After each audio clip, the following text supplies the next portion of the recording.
podcast. This is Hayden. And this is Kamilah. And today we have a very in-depth topic about Menhera with you. But first, before we get into that, we need to discuss the new format of our podcast. Usually, right now, we'd be talking about the guests we're going to interview later on in the episode. But we're doing a new format where we maybe do an in-depth discussion about a topic between me and Hayden instead of having a guest every single episode. We are going to be having guests still, though, but it's going to be more of a sporadic thing. It's going to be more of a treat. Yes, exactly. So we will let you know, of course, ahead of time when we are going to be having a guest in. Yeah, and that way we can do more research on a certain topic, because I noticed in our interviews there'd be like these really awesome topics that come up, but we can't really go in depth into them because we need to focus on our guest. And also, this is a great way that we can open up discussion to our listeners and ask you guys for input and your opinions on the issue. All right, and now we're going to roll into the stuff that we do every month. We are going to be talking about our local events and topics. Right now, RuffleCon is going to be going on this month, November 10th through 12th at the Sheraton Stamford Hotel. Yeah, I know a lot of different like indie designers that are going to be there, and I really wish that I could go. Like I've never... Don't we all? Like it's always like that November, October month is like difficult because it comes up to that holiday like section. You have Halloween, you have Thanksgiving, or as it should be, Indigenous Peoples Day. Yes. And you have to like kind of juggle like, am I going to spend money traveling to Connecticut? Or am I going to try to save up money to see my family and different things like that? So. Exactly. It's really difficult. In case you don't know, RuffleCon is the Lolita J Fashion convention that happens every year. It's like one of the only fashion concentrated conventions. I can't really think of too many other like events that is so like fashion focused. Yeah, so it's basically like a giant J-Fashion meetup for everyone to go to. Yeah, and there's lots of tea parties and fashion shows. And then with its tickets, it has like sort of a different format and like you're kind of buying into different parts of the event. Exactly. It was a little weird to try to navigate. I tried to figure it out. Yeah. It's a little difficult, but overall, I think it works for what they're going for. I know they had a hard year with the whole, what was the pattern making company? Simplicity, McCall? Yeah, Simplicity. And Simplicity came out with some Lolita geared patterns, and it seemed like they were possibly ripping off some of the designers that they may have seen at RuffleCon, since RuffleCon had Simplicity as a like main sponsor of the event. Oh no. Yeah. Why? So amid all of that controversy, they had to remove Simplicity from being involved with the event at all. Wow. And it was almost in danger of not happening in the first place. Really? Yeah, because it was a major contributor. I never heard about this. Oh, really? You didn't? Yeah, it was like a big deal because there was just like a few different designers that frequent RuffleCon that were like, oh, this is like my design. And I think they had like a dress pattern and they had like some accessory sort of things like this bear sort of hat thing. And man, I can't remember what the other thing was. But yeah, it caused a huge like uproar, and for them to respond swiftly and like in a huge way. Like I didn't think that they were going to get rid of Simplicity totally. I thought they were going to place some more like restrictions on what Simplicity can do, or watching for things in the future. But yeah, they totally just got rid of them as a sponsor in the first place. Yeah, you got to protect your artists. Yeah, exactly. I mean, the other controversy is just like, was that stealing, or is a certain thing like inspiration? Like, is it inspiration, right. Maybe that's another topic we can talk about later. Yeah, exactly. So moving on to our Kawaii Spotlight, Puvatel has released new Halloween and spooky-themed merchandise in their Etsy shop. These came out right on Halloween. Everyone was really excited for it because they had been posting these different like shots and outfit shots, and I really enjoy the artwork and the Menhera K theme. So I think it was like a perfect release for being on Halloween. I really like the TV pin. It's really cute. But I also love technology, so that just might be me. It's a lot of it is based around like it looks like acrylics, and there is a lot of Menhera based and themed items, but also like technology mixed in. I think the story behind the release is existence is futile, and there's this AI being brought to life and already dealing with depression and like feeling. It's kind of like got that storyline to it, which is why it has like it's almost makes me think of a sound wave or the heartbeat sort of lines at the end. I'm just curious as to why it was released on Halloween. Like, of course, it's thematic, it works. Yeah. But I would think that people would want it before Halloween so they could wear it on Halloween. Yeah. Yeah, that's the thing about like holiday releases and stuff. You never know if you should do before or during or after. Yeah, before, during, or after. But it can take a while to get all of these items together. I think it was just to be in time for OniCon. I think at OniCon, she was there selling the work or being involved in a fashion show, possibly. So maybe it was more of an earlier release for the convention and then a later release for online, possibly. Yeah, that's very true.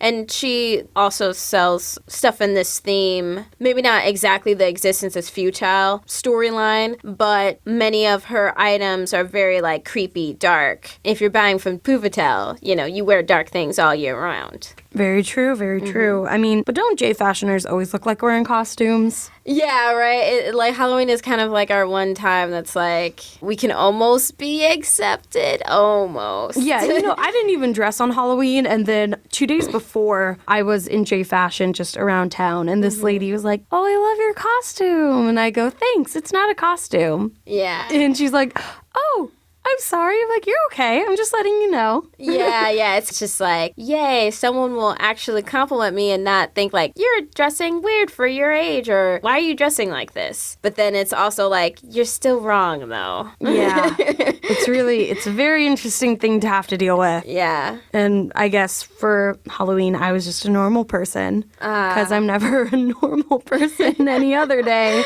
And so now this is kind of our little news bit. Our personal news. Yeah, personal news.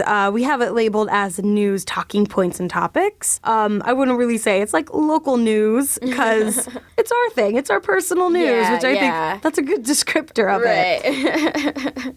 So over, I guess like the weekend before Halloween, when usually people have a lot of like Halloween parties and things like that, me and Raina. Yeah, Raina. Yeah, that's okay. So I'm gonna start that sentence over.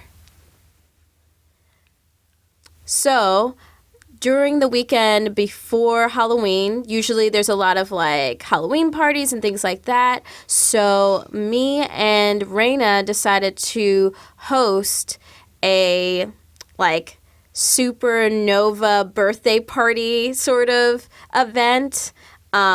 Me and Raina have birthdays in October, and we decided like, oh yeah, it'd be cool to have like a birthday party together, and then also combine our like new interest in Ishoku Hara, which is this like alien garu like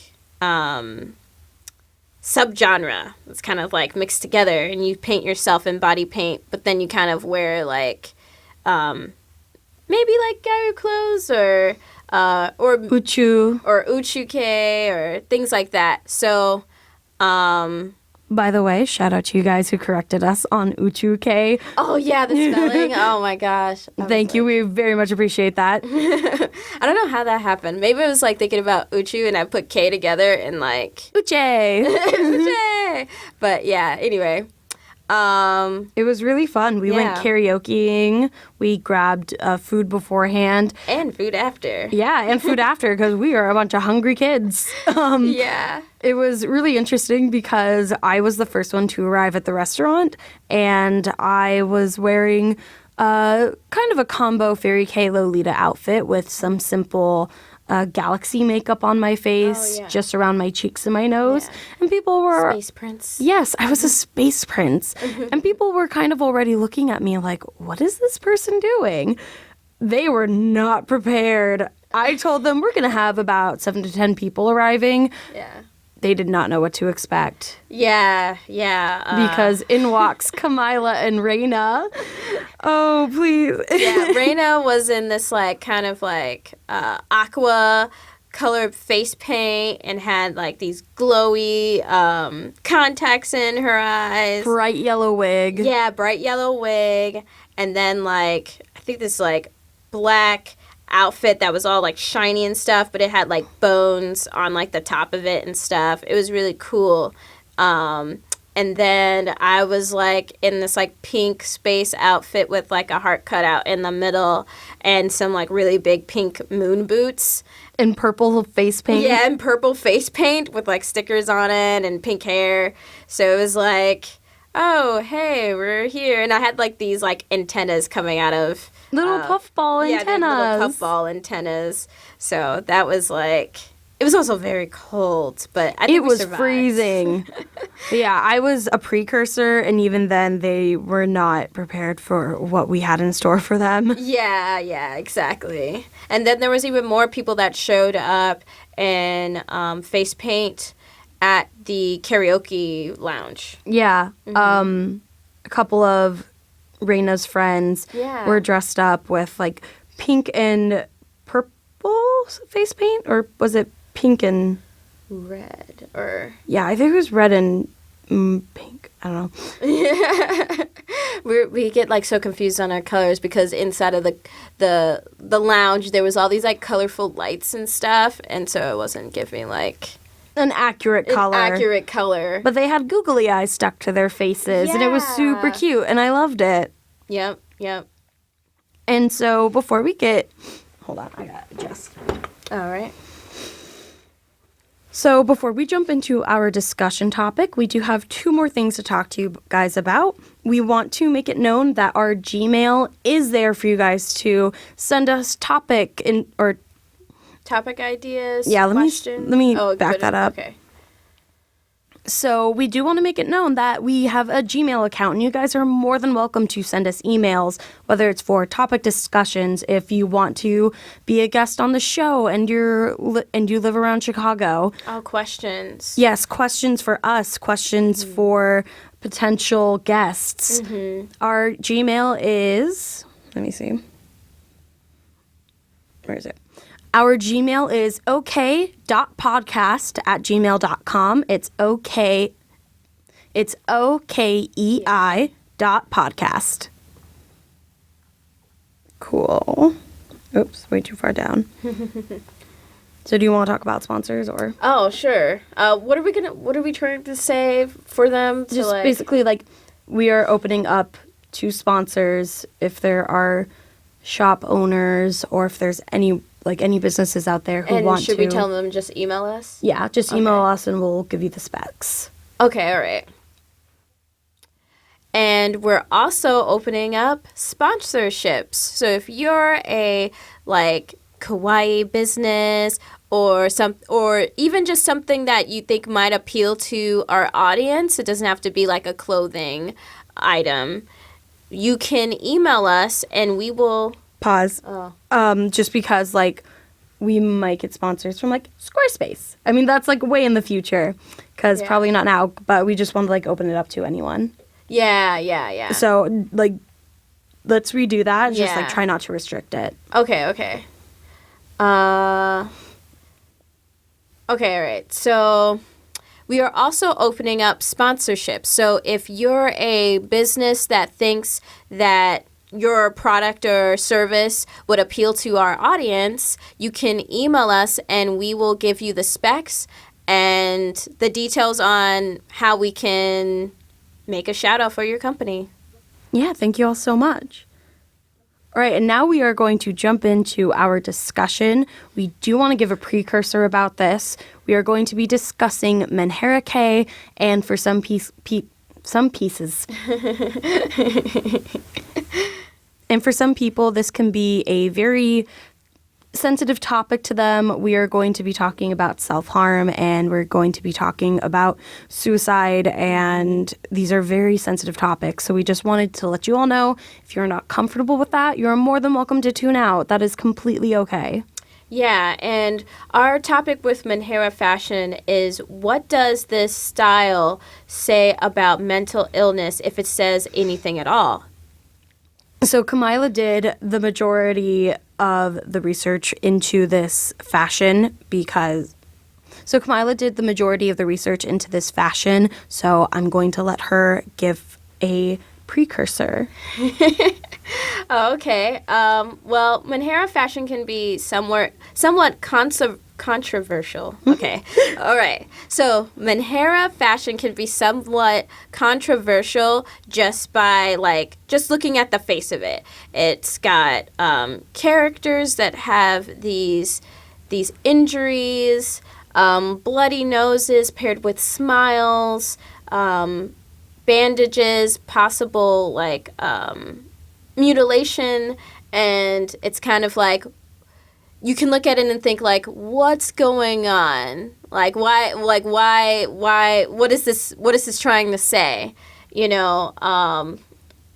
I wanted to do some research into what does this all mean for those that wear the fashion, and what do they want us to know about them or what they're going through. We both have our own interpretations of the style just by coming across others that wear it. My interpretation was that when I first saw the style, I thought it was just an aesthetic featuring broken but happy characters, or that it was just a creepy, cute variation. I didn't really think about how it related to the personal experiences of those who wore it. However, I was concerned about the self-harm images and why those were being used. Presently, I think the style is very interesting on how it brings up mental illness and can be possibly therapeutic. And when I came across Menhera, I was really, really taken aback. I felt like it was really glorifying mental illness and self-harm, and I still kind of feel that way, but I do understand the desire of making someone's individual journey through mental health something beautiful, because everything is personal to someone, and everyone is going through their own things. I really feel that as long as it's not glorifying self-harm or making self-harm something edgy and cool and pretty, that it's okay. It's kind of in that gray area for me. Yeah. I can understand how people use it as a coping mechanism, but for me, it's just kind of a touchy, sensitive topic. Yeah. So there are some... one sec.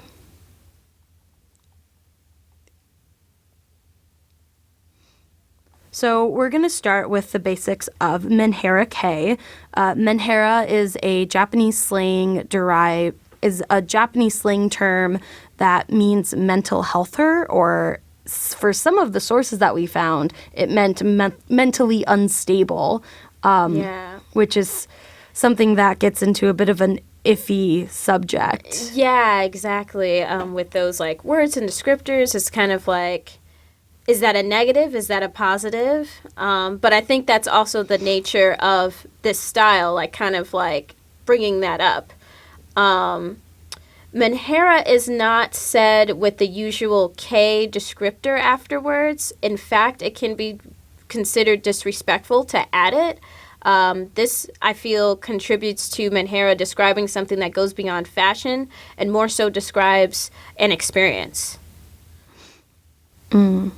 And a lot of the characters that are being used for Menhera are typically depicted with smiles, even though they have a lot of serious injuries, which can lead for some people to think this is glorifying abuse or self-harm or injuries.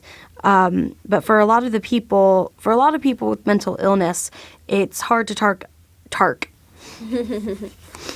For a lot of people with mental illness, it can be hard to it can be hard to talk about the dark and the ugly of our thoughts. And there's not a lot of people in society who want to see that. But the pastel colors and the pastel colors and the sparkles that are laid over that are laid over. Overlaid upon. Here, let me. One sec. Okay.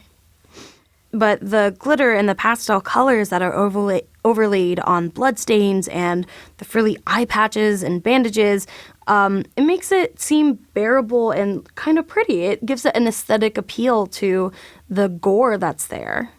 Yeah, I kind of thought of it as a perseverance through a painful existence. You know, like even though you're suffering through like maybe some sort of like hard time, you can still find a way to be happy in the midst of it.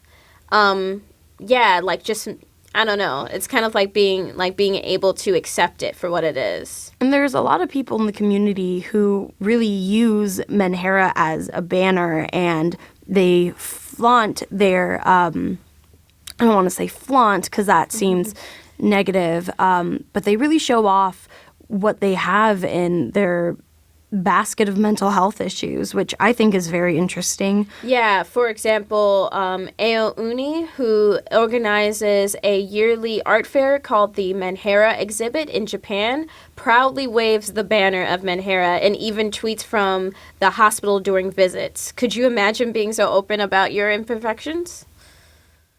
I mean, that's just like, instead of just being like, oh, okay, I got, you know, like, you don't want to talk about, like, say, like, oh, the medications you're taking on a daily basis, or maybe a setback that you've had, and maybe possibly through the Menhera K community. I mean, I said K, die, slain, Okay, I'm going to go back. Yeah, so maybe you don't want to talk about the medications that you're using or setbacks that you may have had, but through the Menhera fashion community, it gives you a way to talk about that that's acceptable, possibly. Yeah, and the artist who popularized the style, Kua Oyasumi, is what they use a lot of sexually graphic imagery too. And they use a lot of physical and mental trauma, and they use a lot of physical and mental trauma that a lot of people feel disconnected from in their everyday life. But like I said before, some people use it as a coping mechanism. Yeah. It could be therapeutic to some. And also it could just be like just into looking at that sort of work and just thinking about those topics. And I think that it can be sensitive. A lot of the darker subjects can be sensitive within the Menhera community still. Are there some topics that shouldn't be depicted in this way? Are those that do not experience chronic mental or physical illness welcome to enjoy this fashion choice? It's a really convoluted topic to talk about, just because there is a lot of gray area, and I feel that this is kind of a gray fashion. I mean, our world is not black and white. It is definitely gray all over. So I think it's just a matter of finding that balance between the dark and the light, and making sure that it's not glorifying things that can harm people. Right, because when I first saw it, I kind of just thought it was just an aesthetics choice that, like, people just was, like, attracted to. Like, I wasn't, like I said before, I wasn't really thinking about, like, oh, this is trying to, like, talk about something that the person who is wearing it may actually be going through. But then when you look at the things, the depictions of self-harm, say, in the Menhera-chan, the unofficial mascot of Menhera. It was created by Basuko Izaki. And she seems like a happy, cute girl at first, with like pink hair, colorful eyes, and kind of like a schoolgirl outfit. And then you realize that one of her main trinkets is a cute mini blade and she has self-harm scars on her arm. These subjects aren't to be taken lightly. Sometimes this fashion can be walking the line between glorification and aesthetic venting. Yeah, and in a way, it is kind of like vent art, and I understand that. I think we've all have gone through rough times and made art based off of what we're feeling. Definitely, yeah. But it can be very difficult when you're seeing things in such a positive light that it can be seen as glorification. Yeah. For some, it's a combination of aesthetic and personal connection to the struggle. We went to some different online forums to ask those who wear Menhera for their input on what attracted them to the style and whether they have a personal connection with it. And so Aurora Farrow commented, "I've been mentally ill for years and years, and even now that I'm cured, I feel like Menhera has something special for me. I can express my feelings and my memories about that period and feeling kawaii as fuck at the same time. I love medical and creepy aesthetic kinky elements and the palette about this style so much." Zoe Boyer felt that the aesthetic drew them in at first, and then the aspect that they could express feelings about their mental illness that may otherwise be too taboo in a cute way was something that kept them. They said, quote, "So many people can relate to Menhera, whether they're mentally ill or not, and there's really something for everyone in it." Yeah. Others feel that Menhera is therapeutic for them, and this is the main reason for its favoritism with them. Sorry.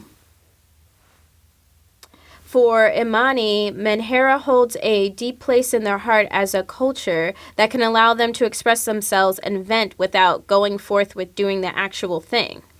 Which is completely understandable. I think there are always times where self-harm is at the back of our minds. I know I personally have had those types of thoughts, and then managing to get it out through art and just being able to know that, like, hey, you did something without actually doing it can be like a good pat on the back for people. Yeah, or even just trying to express that you were thinking about it. Like, say, doing like a Facebook status, that's really putting yourself out there. Mm-hmm. Like, even though it's still not like talking directly to a person, but just saying that, oh, you're having these thoughts, it can kind of put like a negative taste in other people's mouths. Whereas just wearing clothing with this character and it's like a story, you don't know exactly what's going on with the person who's wearing it. But it can just feel like it's a little bit of an outlet. Exactly. And especially in Japanese culture where mental illness and mental health is very much stigmatized, this can be a very therapeutic and, what's the word I'm looking for? Never mind. This can be seen as very much a therapeutic type of fashion for them. Many brought up that perhaps some parts of the style are not for everyone. Charlie Sky explained the hospital motifs such as syringes and bandages aren't really exclusive to people with illness. That stuff is very general with hospitals and doctors' visits. The parts of Menhera that I'm referring to are the trigger warning, suicide, and self-harm. We're about to talk about that. Nooses and accessories that look like self-harm scars. Even fake bruises feels kind of disrespectful with that. Oh, okay. Even fake bruises feels kind of disrespectful, but that's debatable.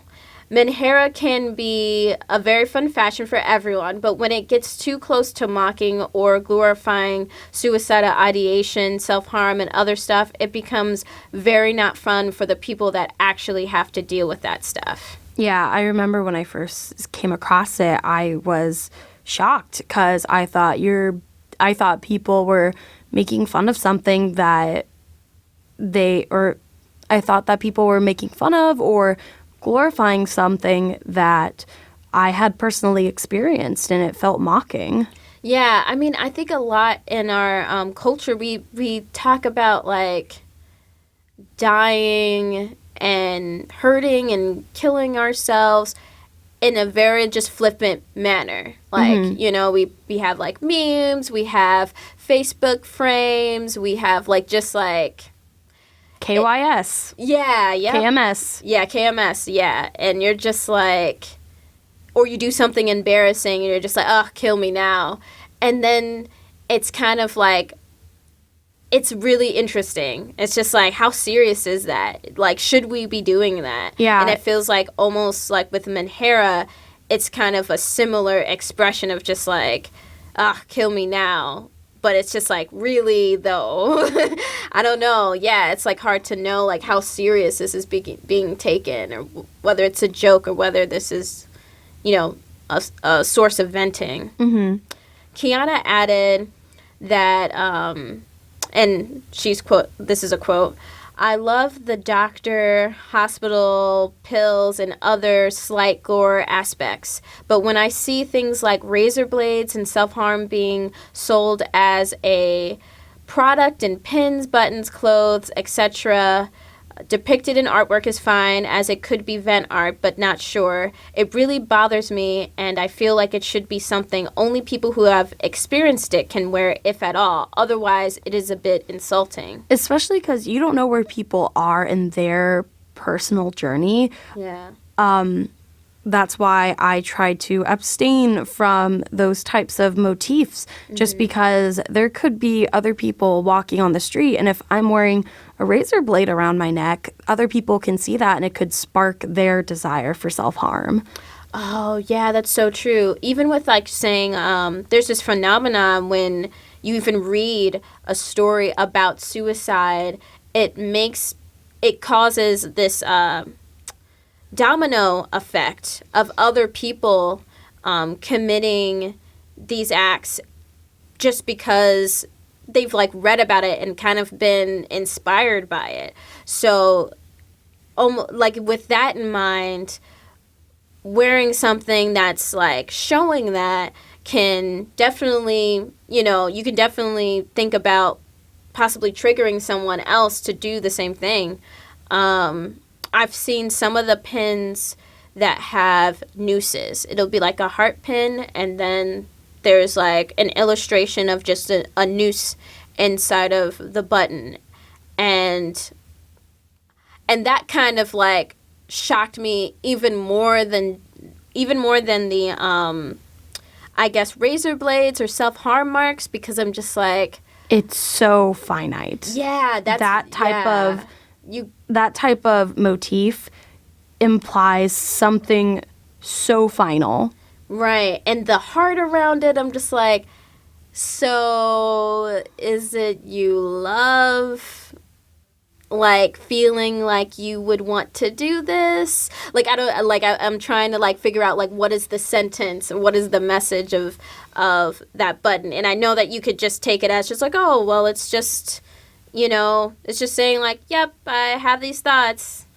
That sucks. Yeah, there's very much a difference between I accept myself where I am in my journey, which is completely okay. Everyone is at their own point in time and in their own point with their mental health, and everyone is changing. Yeah. But then there's a difference between accepting where you are in your journey and saying, I'm going to stay in this rut, and I'm going to make it okay for myself to wanting to kill myself, which is not well, I mean, those thoughts are normal, and I don't want to say normal. Those thoughts happen. Yeah. And like I said, everyone's at their own point. But it's a matter of making it acceptable and making it a thing that is so flippant. Right. And I also want to talk about like the making it a trend. Exactly. You know, there can be people who don't really, have these sort of thoughts and experiences that are just latching onto it because it seems like the cool thing to do or to feel. Yeah, it's kind of, it almost reminds me of like, you remember we were like emo and it was like, but it was like, that's way less serious. That's just like, oh, it's cool to be moody, you know, but it's kind of like taking it a step further. And I kind of like don't want it to be, these things to be marketed as like, it's cool to feel that way, because then you can actually end up feeling that way. Exactly. So it's just like, yeah, it's hard. It's very much a gray area, and we would love to hear more about your thoughts on this.